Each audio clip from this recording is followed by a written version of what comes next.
Assalamualaikum warahmatullahi wabarakatuh. Perkenalkan, nama saya Yogi Setiawan, NIM A01121059.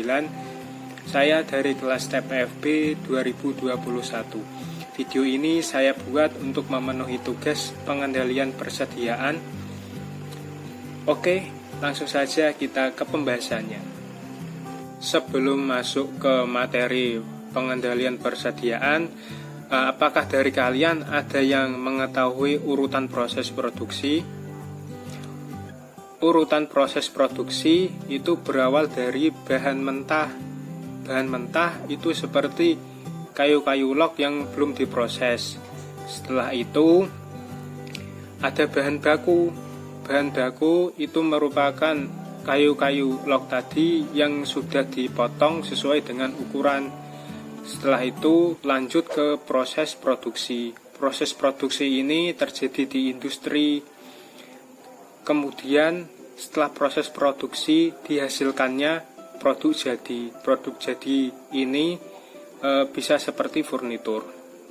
Jadi urutan proses produksi yaitu bahan mentah, kemudian bahan baku, setelah itu proses produksi, dan yang terakhir produk jadi.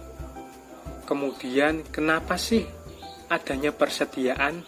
Apakah dari teman-teman ada yang mengetahuinya? Alasan adanya persediaan yaitu: 1. Adanya unsur ketidakpastian permintaan dari konsumen seperti permintaan yang mendadak. 2. Adanya unsur ketidakpastian pasokan dari para supplier. 3. Adanya unsur ketidakpastian tenggang waktu pemesanan. Kemudian ada tujuan dari persediaan. Adapun tujuan dari persediaan yaitu memberikan layanan yang terbaik kepada pelanggan. Kemudian untuk memperlancar proses produksi. Kemudian untuk mengantisipasi kemungkinan terjadinya kekurangan persediaan atau stock out. Dan yang terakhir, menghadapi fluktuasi harga.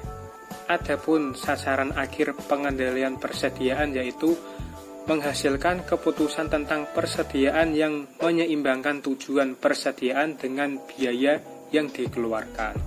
Kemudian, apa saja sih persediaan yang ada di industri?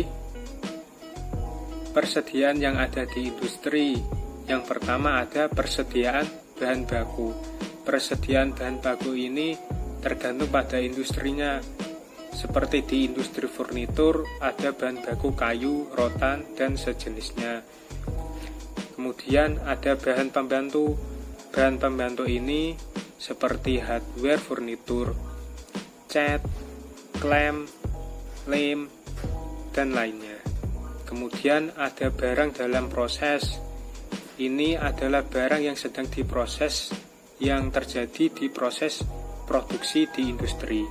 Kemudian ada barang jadi. Barang jadi ini adalah barang yang dihasilkan dari proses produksi di industri.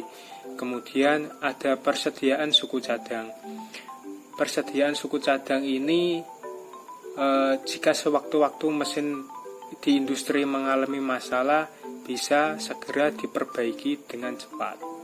Adapun konsep dari persediaan itu adalah kapan melakukannya pemesanan dan jumlah yang harus dipesan, serta kapan melakukannya pemesanan kembali.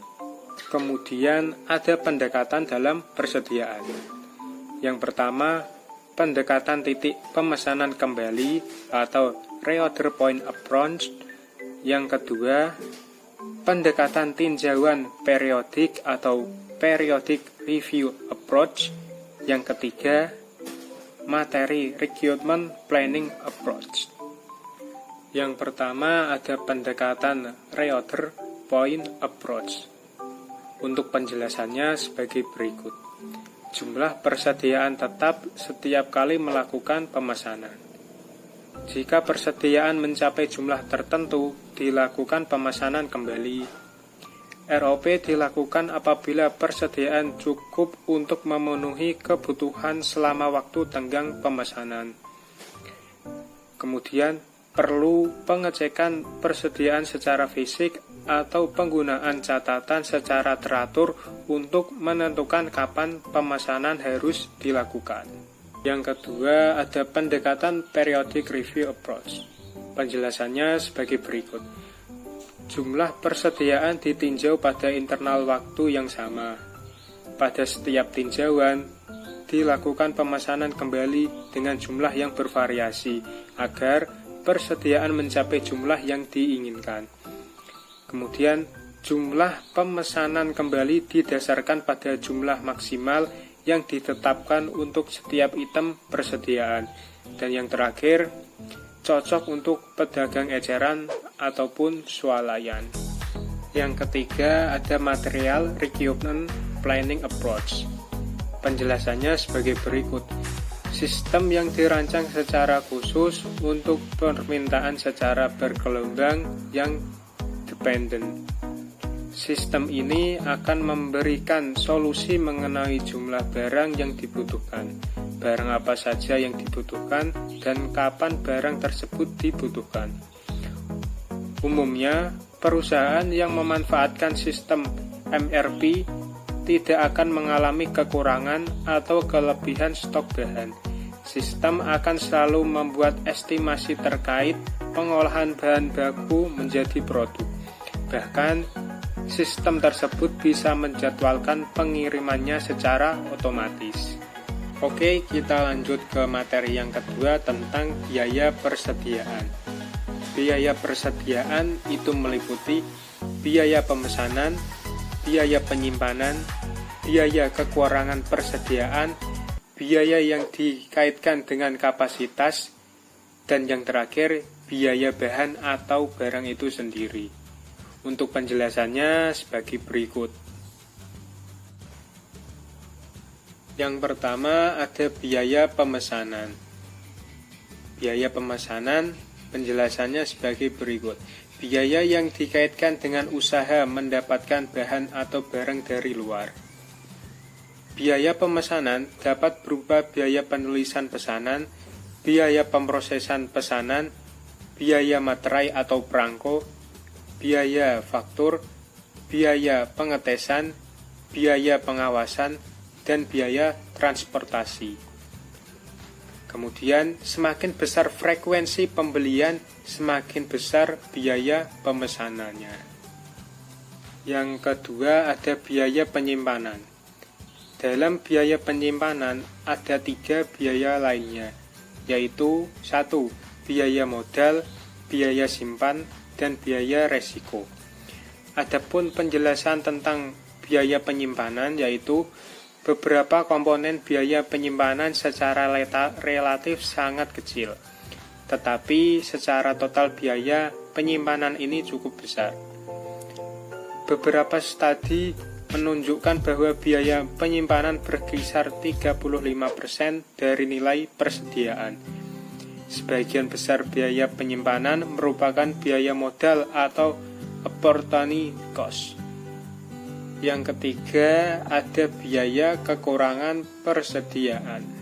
Penjelasannya, biaya kekurangan persediaan atau stock out terjadi apabila persediaan tidak tersedia di gudang ketika dibutuhkan untuk produksi atau ketika customer memintanya. Yang keempat, ada biaya yang dikaitkan dengan kapasitas. Penjelasannya, biaya ini terjadi karena perubahan dalam kapasitas produksi. Perubahan kapasitas produksi diperlukan karena perusahaan berusaha untuk memenuhi fluktuasi dalam permintaan. Perubahan kapasitas produksi menghendaki adanya perubahan dalam persediaan. Biaya yang dikaitkan dengan kapasitas dapat berubah, biaya kerja lembur untuk meningkatkan kapasitas, latihan tenaga kerja baru, dan biaya perputaran tenaga kerja. Kemudian yang kelima, yaitu yang terakhir, biaya bahan atau barang itu sendiri. Penjelasannya, biaya bahan atau barang adalah harga yang harus dibayar atas item yang dibeli. Biaya ini akan dipengaruhi oleh besarnya diskon yang diberikan oleh supplier. Oleh karena itu, biaya bahan atau barang akan bermanfaat dalam menentukan apakah perusahaan sebaiknya menggunakan harga diskon atau tidak. Sekian penjelasan materi pengendalian persediaan dan biaya persediaan dari saya. Apabila ada tambahannya bisa ditambahkan di kolom komentar. Sekian dan terima kasih. Wassalamualaikum warahmatullahi wabarakatuh.